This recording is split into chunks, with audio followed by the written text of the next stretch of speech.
Welcome to our channel. Before we get started, please consider liking and subscribing so we can bring more stories like this to you. I moved into a prestigious neighborhood thinking I was trading in busy city life for a quiet, respectful community. Instead, I discovered that the place was governed by an infamously rigid homeowners association. Right at the center of all the fuss was a self-appointed enforcer, a middle-aged woman named Karen who seemingly lived for the thrill of controlling other people's lives. Everybody warned me to keep my head down, to attend the mandatory monthly meetings, and to avoid stirring the pot. Unfortunately, I learned the hard way that when someone like Karen sets her sights on you, compliance doesn't help. You become her target the moment she decides you've stepped out of line. My biggest offense? Placing a small metal plaque in front of my house in honor of my late father, a military veteran who'd passed away just 2 years prior. It was barely noticeable unless you were standing in my front yard. This was no flashy statue or giant monument. It was just a simple, tasteful dedication to the man who taught me most of what I know. But apparently, that plaque ruffled Karen's feathers because it wasn't in the original approved landscaping plan. Who knew that an 8-inch wide memorial would attract so much wrath? For the first few weeks, I had no clue my tribute had become a source of gossip.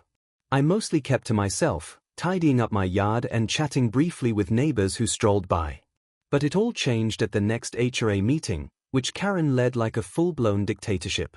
When my turn came to mention any community concerns, Karen cut me off before I could speak, brandishing a printed photo of my father's plaque as if it were a smoking gun. "We have a resident who's taken it upon themselves to install an authorized decor," Karen pronounced, shaking her head in disapproval.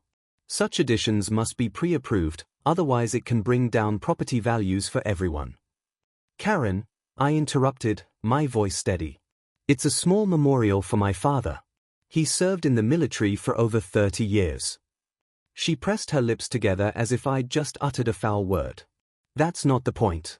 The guidelines clearly state any fixtures, signage, or other additions must be approved. Your personal situation, while regrettable, doesn't exempt you from following rules." There was a hush in the room. Some of the older neighbors, who themselves had family in the service, looked downright mortified by Karen's lack of sensitivity. But no one spoke out publicly. They stared at the floor or fiddled with the meeting agenda, hesitant to anger the one person who seemed to relish writing up violations. I asked her how I could get it approved, insisting it was only a tiny plaque. Karen responded with a smug smile. "You have to follow the established protocol. And I'm afraid the board has never allowed tributes of this nature to remain in front yards. We have a designated memorial park near the entrance of the community. Feel free to submit a request to place a plaque there." I wanted to argue that an HOA-run park meant nothing personal, that this was about honoring my father at my home. But Karen had already moved on to the next agenda item. I was stunned by the abruptness and the lack of empathy. Word spread quickly, and soon neighbors took sides, though most tried to remain neutral. A few older residents quietly approached me to offer support. They said Karen had no right to force me to remove such a personal marker. But none of them felt confident standing up to her in public. One elderly man who'd had his front porch plants forcibly removed due to improper color coordination told me that Karen's tactics included lobbying the rest of the board to impose fines. Some folks suggested I just move the plaque to an inconspicuous place and hope she'd forget about it. Instead, I filed a formal request for the plaque, describing my father's service and why I felt it belonged there. I even attached pictures showing how modest it was. "I'm not causing an eyesore," I pointed out in my submission. "And it doesn't obstruct any view. It's personal and reflective of a life of service." For a while, I heard nothing, until one afternoon, I returned from a grocery run to find Karen herself standing in my yard with a tape measure and a camera. She didn't even acknowledge me at first. She snapped a few pictures of the plaque and started to measure the flower bed around it. When she finally deigned to speak, her voice was filled with condescension. "Just gathering evidence for the board," she said, as if I were a criminal. "We'll be discussing your request next week." "Evidence of what exactly?" I asked, setting my grocery bags aside. "You've already decided, haven't you?" Karen pursed her lips. "We're simply following procedure." I'll never forget the tension in that moment, her eyes scanning my face as if she expected me to bow my head and comply. Instead, I looked her squarely in the eye and said, "That plaque's not going anywhere without a real fight." She took a step back and tilted her head with a curious, almost mocking smile. "We'll see about that." Her words sent a chill up my spine. I had no idea how far she would go to get her way, but I was about to find out. I kept hoping for a peaceful resolution, but my apprehension only grew as the next HOA meeting approached. A few neighbors who'd interacted with Karen in the past warned me that she sometimes launched smear campaigns to get her way. Yet, I never imagined she'd escalate so quickly or so dishonestly. The morning of the meeting, I woke up to a commotion in my front yard. I peered through the curtains to see two police officers standing by the curb, taking down notes while Karen waved her hands and pointed toward my house. Still groggy, I rushed outside to see what was happening. Karen immediately marched over to me with a dramatic flourish. "Officers," she proclaimed. "This is the homeowner I called you about. He threatened me last week when I was taking photos of his illegal installation." My jaw nearly dropped. "Threatened you? That's ridiculous. I told you that I wasn't removing my father's memorial, and you said, 'We'll see about that.'" "That's it." One of the officers, a tall man with a calm demeanor, asked me to step aside so they could talk to each of us separately. I explained the entire situation, my father's plaque, the clash with the HOA, the so-called threat that was anything but. Meanwhile, Karen chatted on about feeling unsafe and harassed because I was hostile and refused to follow guidelines.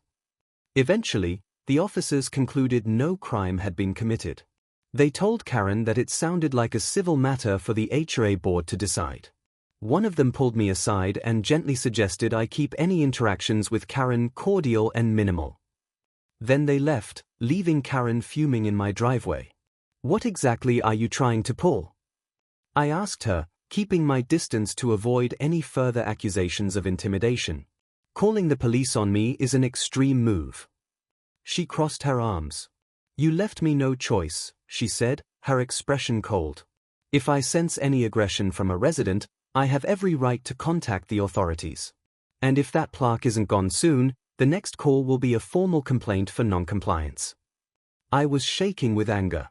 This wasn't some petty quarrel anymore, it was war, at least in Karen's mind. She was determined to paint me as a threat to the community, and she wasn't above making false accusations to get there.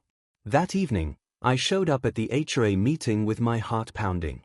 Karen stood at the head of the long conference table, flanked by a few board members who rarely looked up from their notes.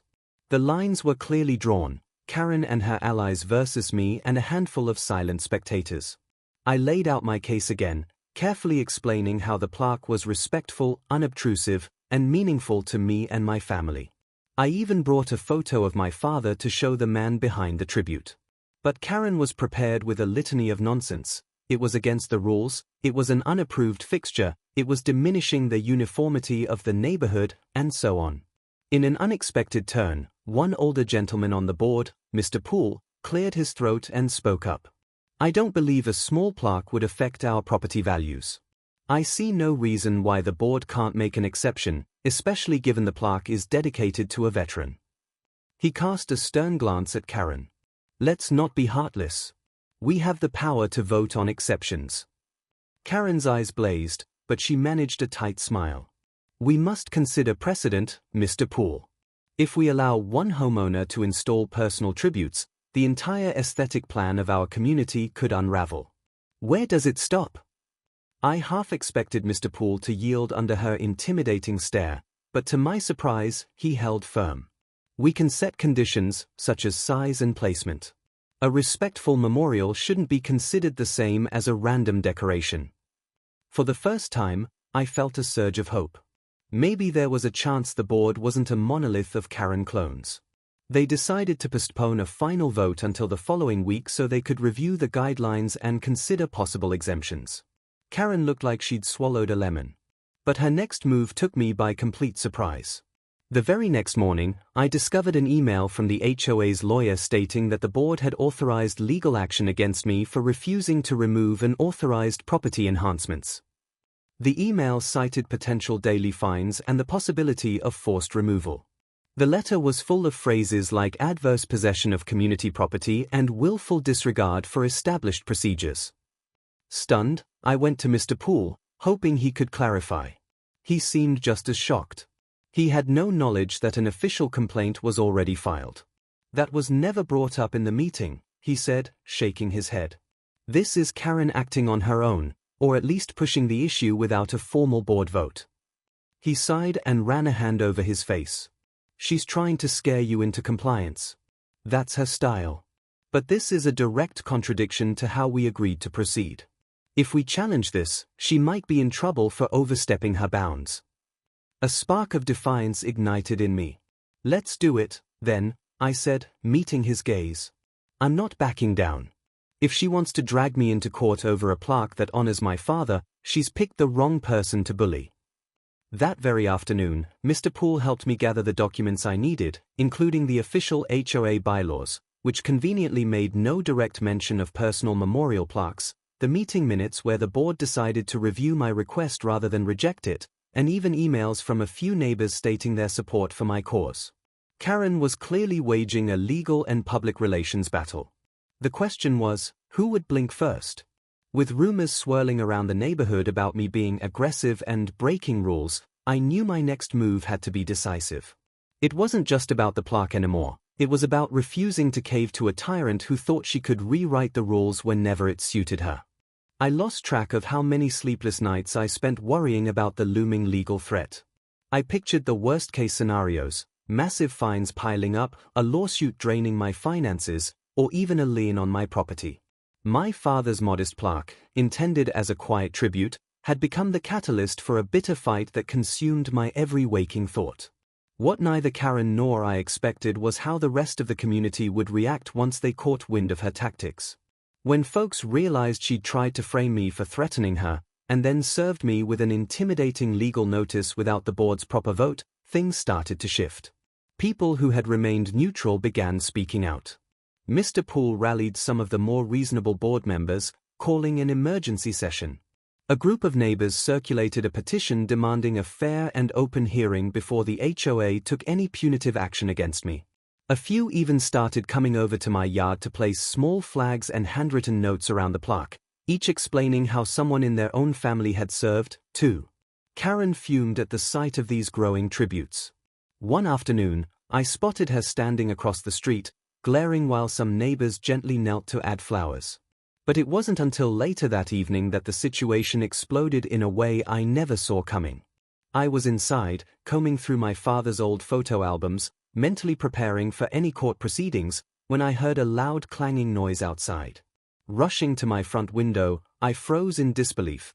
Karen was standing over the plaque, a claw hammer in her hand, trying to pry it from the ground. She must have snuck over under cover of darkness, hoping no one would notice. Fury flooded my veins. I grabbed my phone, dashed outside, and started recording. Karen! What are you doing? This is trespassing. You can't just come onto my property and vandalize a memorial. Instead of stopping, she yanked harder. This should have been removed weeks ago, she growled, panting with exertion. I'm enforcing the HOA rules, since you refuse to follow them. I've had enough of your defiance. She managed to bend one corner of the plaque but couldn't fully dislodge it. By that point, several neighbors, alerted by the commotion, stepped out onto their porches. Someone shouted, "Leave him alone." Another yelled, "That's private property, Karen."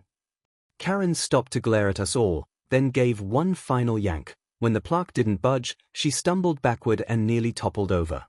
That's when I called the police, telling them we had a trespasser causing property damage. It was a surreal moment. The same officers arrived who'd been called by Karen not long ago. This time, they witnessed her furious meltdown firsthand.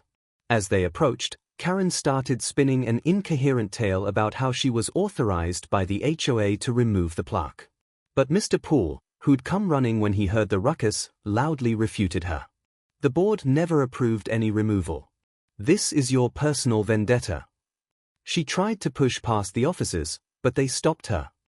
You're trespassing and damaging his property. Step aside, one of them said firmly. Karen's face went pale. She stammered something about me brainwashing the neighbors, about how the plaque was a direct violation, but it was no use. With so many witnesses, plus my phone capturing every moment, the police had no choice but to escort her to the patrol car. I felt a strange mix of triumph and disbelief as I watched them drive away with Karen in custody for vandalism. But the aftermath was still uncertain. Would the HOA continue the lawsuit? Would the board rally behind Karen, or finally disown her rogue actions? When the next board meeting convened in an emotionally charged atmosphere, it was a full house. Residents jammed into the community center, many furious at Karen's behavior. Mr. Poole submitted the phone video to the board's records, along with the petition from dozens of residents supporting my father's memorial. 2 board members admitted that Karen had pressured them into sending me those legal notices. They agreed she acted without full board approval, thus invalidating the complaint. After a tense discussion, the board made a stunning announcement. Not only were they dropping any and all violations against me, but Karen was immediately removed from her position as head of the HOA. The final blow came when the other residents demanded her complete resignation from the board. Under the threat of further civil action, and with a pending police report for attempted vandalism, Karen had no choice but to comply. The feeling in the room was electric, like we'd broken free from a tyrant's grip. People clapped, some even cheered. Mr. Poole approached me quietly afterward, shaking my hand. "I'm sorry this went so far," he said, sadness in his voice. "I knew Karen could be overzealous, but I never imagined she'd get violent. If there's any small comfort, it's that the community has seen her true colors. We won't let anyone else abuse their power like that again." A week later, the charges against me were officially dropped. There was nothing to charge me with in the first place. Meanwhile, Karen now faced her own legal troubles for vandalism and trespassing. Word was she put her house up for sale not long after, unwilling or unable to face the community's cold stares. With Karen gone, the neighborhood felt different. Freed from her petty tyranny, people were friendlier, more open. I got to meet seniors who had stories about their own parents and grandparents who served, stories I'd never heard because they'd been scared to speak up in the past. In the end, the small metal plaque in my yard remained exactly where I'd placed it. A simple tribute. I eventually added a few personal touches, little mementos from my father's service, gifted by neighbors who'd quietly kept them tucked away.